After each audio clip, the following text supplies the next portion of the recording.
Yan, ito yung iikotin natin habang sila ay nasa kabilang bundok guys, sa kanilang mga pamilya ng mga may teko, may ketong.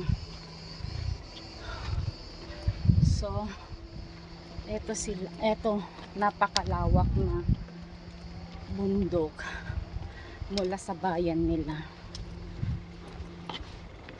Nakapaligid sila ng ano,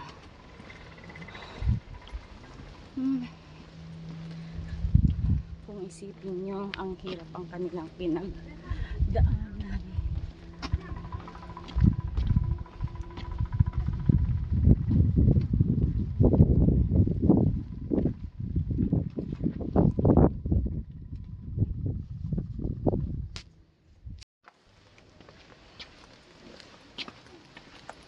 Continuous lang tayo. Eto, ganyan. Oh,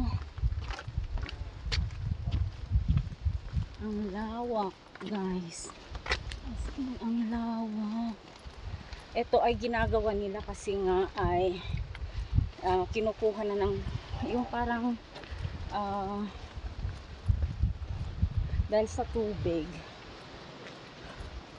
nilalagyan nila ng tamang semento, inaayos nila para matibay siya. Ay, tingnan natin.